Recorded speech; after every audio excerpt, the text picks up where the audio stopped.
Bonjour à tous et bienvenue dans votre JT Breton. Dans l'actualité régionale aujourd'hui, le ballet de personnalités politiques au Space à Rennes et un ministre de l'Agriculture chahuté à Guingamp. Des maraîchers du Morbihan se mobilisent pour soutenir les réfugiés de Calais et dans le Finistère, la robe Hermine de Pascal Jaouen rentre au musée départemental breton. Comme chaque jour, nous retrouvons un de nos confrères du Télégramme, aujourd'hui Marine Leclèche. Bonjour Marine. Bonjour Julie. Alors avec vous, on passe en revue l'actualité économique de la Bretagne. Oui, on parlera notamment de recrutement et du retour de Canna Beach. A tout de suite Marine, alors pour ces explications et bienvenue à tous dans cette édition du jeudi 15 septembre 2016. Et on ouvre cette édition avec sans doute un clap de fin. La 14e journée de mobilisation contre la loi travail n'a pas fait le plein. Même si le texte de loi a été adopté via le 49.3 pendant l'été, plusieurs cortèges dans notre région ont tout de même battu le pavé. En tout, cette journée a mobilisé entre 5 à 6 000 personnes dans les départements bretons. Le Space, un passage obligé pour les politiques. Emmanuel Macron, Jean-François Copé en début de semaine, Bruno Le Maire, Alain Juppé, François Fillon ou encore Jean-Yves Le Drian ce jeudi. Ils ont été nombreux à défiler dans les travées du salon de l'élevage. L'enjeu est important, il faut convaincre et mobiliser l'électorat agricole avant la séquence présidentielle. Le ministre de l'Agriculture, Stéphane Le Foll, s'est également rendu au salon de l'élevage ce jeudi avant d'aller à Guingamp où sa visite a été marquée par quelques heures. Vous allez voter ce que vous voulez, Mélenchon. Parce qu'on a voté pour vous. Vous allez voter Mélenchon. Très bien, ça a été dit. Votez Mélenchon. Mais on a voté pour vous et on est là à manifester. On veut plus de vous. On veut plus de vous. Quelle est l'actualité économique de la semaine en Bretagne? On fait le point tout de suite. Et les regards se sont braqués sur le Space cette semaine, mais ce n'est pas la seule info économique bretonne de la semaine, Marine. Non Julie, on commence avec cette bonne nouvelle sur le front de l'emploi, avec la société rennaise Niji qui annonce l'embauche de 200 personnes, un plan de recrutement qui s'étalera sur 2 ans en 2016 et 2017. Et les profils recherchés par cette entreprise sont plutôt pointus. Oui, consultants en stratégie, designers de services ou bien encore des ingénieurs sont notamment recherchés. L'objectif est bien évidemment d'accompagner la croissance de cette entreprise de 500 salariés qui affiche déjà un chiffre d'affaires de 42 millions d'euros. Les recrutements sont toujours possibles. On passe au chiffre du jour, Marine. Quel est-il ? Alors si je vous dis 16 660, c'est le nombre de jeunes bretons en apprentissage pour cette rentrée 2016. C'est 4% de plus qu'en 2015 et surtout il reste encore des places. 2700 employeurs sont actuellement à la recherche d'un apprenti, principalement dans l'hôtellerie et le bâtiment. Et les inscriptions sont possibles jusqu'au 1er décembre prochain. Plus d'informations sur le site de la région Bretagne. On passe à une marque emblématique, Marine, qui fait son retour, une marque bretonne. Alors Julie, la deuxième tentative sera peut-être la bonne cette fois. Plus de 3 ans après sa liquidation, Canna Beach va présenter une nouvelle collection ce week-end à Nantes. On se souvient que l'an dernier, le retour annoncé était tombé à l'eau. Cette fois, c'est un Brestois qui est à la manœuvre. Il s'agit de Cyril Béal, le cofondateur de Brace Punishers, une autre marque de sportswear. Alors le site internet marchand est attendu pour le premier trimestre 2017, le site de Canna Beach. Enfin, un petit mot sur ce contrat entre le géant de la restauration rapide et les producteurs de légumes bretons. Alors sachez Julie que lors de votre prochain passage au McDo, vous mangerez peut-être de la salade qui vient du Léon. 40 producteurs de la SICA de Saint-Paul-de-Léon vont fournir chaque année 800 tonnes de salade icebergs aux leaders français de la restauration rapide pendant 3 ans. Merci beaucoup Marine pour ces explications. On vous retrouve très bientôt. Comment aider les réfugiés de Calais depuis la Bretagne? Le syndicat agricole Confédération Paysanne a décidé de se mobiliser. Dans le Morbihan, des agriculteurs cultivent des légumes destinés aux réfugiés. Le reportage de Fanny Coconnier. Cette courge partira pour Calais dans quelques semaines. Elle a été semée à la fin du mois de mai par une vingtaine de bénévoles comme Morgane et Nathalie. Membres de l'association Solidarité Réfugiés Centre-Bretagne, elles se mobilisent pour faire parvenir des denrées alimentaires aux réfugiés de Calais et Grande-Synthe.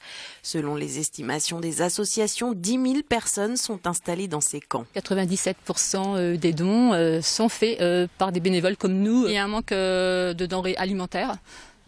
Donc nous sommes toujours à la recherche. Donc ça peut être, on fait des demandes donc dans les magasins qui sont sur Calais ou Grande-Sainte.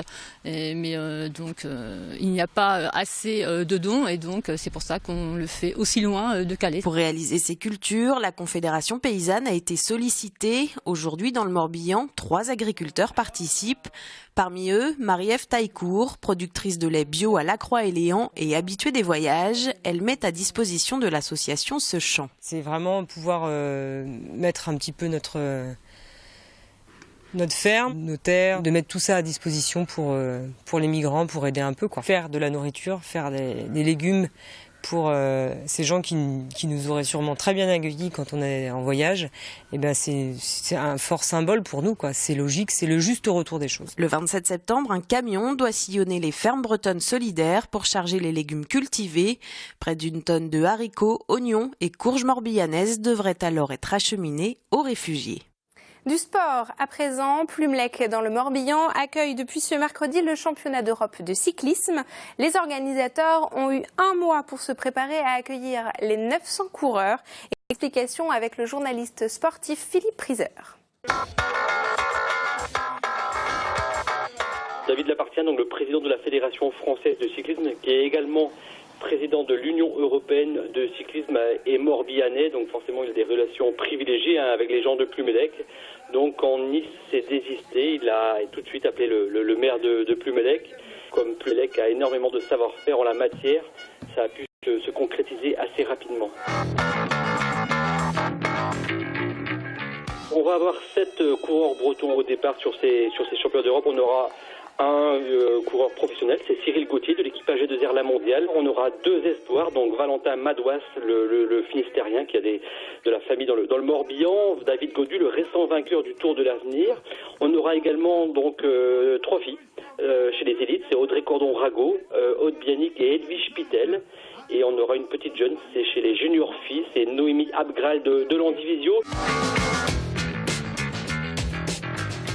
Plumelec, c'est un haut lieu du cyclisme. Il y a toujours beaucoup de monde à Plumelec lors du Grand Prix de Plumelec, justement. Donc là, pour un championnat d'Europe, on peut penser que ça va être un carton plein. Surtout, il faut le préciser, c'est la première fois qu'on va assister, la première fois qu'il y a un championnat d'Europe pour les professionnels. Donc ça, ce sera dimanche.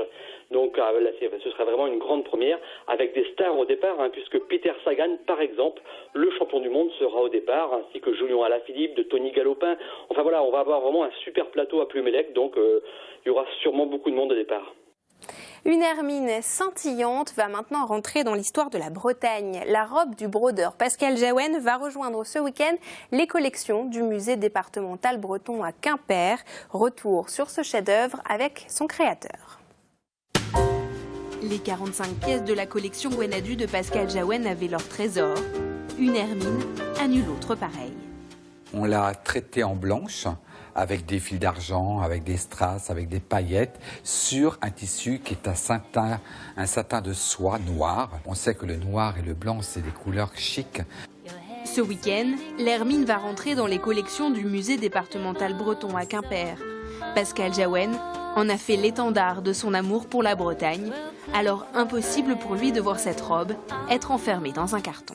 Je pense que suite à cette tenue, les gens portaient un regard nouveau sur le Gwenadu, parce qu'ils se sont aperçus que le Gwenadu n'était pas uniquement qu'un drapeau de bande et d'hermines, mais voilà, je suis sûr que pour certains d'entre eux, ils ont compté le nombre d'hermines, le nombre de bandes. C'est avec un énorme pincement au cœur que Pascal Jaouen livrera cette robe, mais difficile pour le créateur d'imaginer une suite à son chef-d'œuvre. Moi, j'ai dit que la Bretagne, pour moi, c'est une grande dame, qui est au-dessus de moi et qui m'a donné ce que je suis. Et je suis, grâce à elle, voilà, ce brodeur, ce créateur. Sans cette culture qu'elle m'a donnée, je n'aurais pas été ce que je suis. Donc, travailler une nouvelle collection aussi forte que celle-là, je ne sais pas. Une robe qui n'appartient plus ni à son créateur, ni à sa mannequin, Moréa, la seule personne à l'avoir portée. L'hermine est désormais le patrimoine de tous les Bretons. Le reste de l'actualité en Bretagne, c'est avec Benjamin Bréon du Télégramme et ça dure 60 secondes.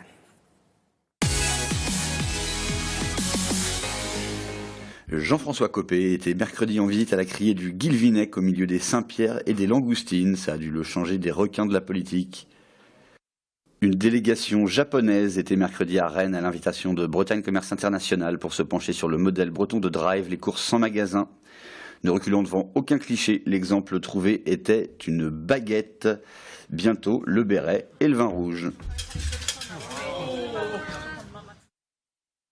Au Reux, près de Rennes, une entreprise forme les automobilistes au risque routier en entreprise et notamment les têtes à queue, et les têtes à queue. Et un autre risque que personne n'avait oublié, les radars. Enfin, à Trébordin, un enterrement en musique. Ah non, on me signale qu'il s'agit d'un baptême, celui de la vedette Porstrozoul de la SNSM. Ah bah oui, on voit quelqu'un qui sourit. C'est la fin de cette édition. Merci à tous de nous avoir suivis. On se retrouve demain.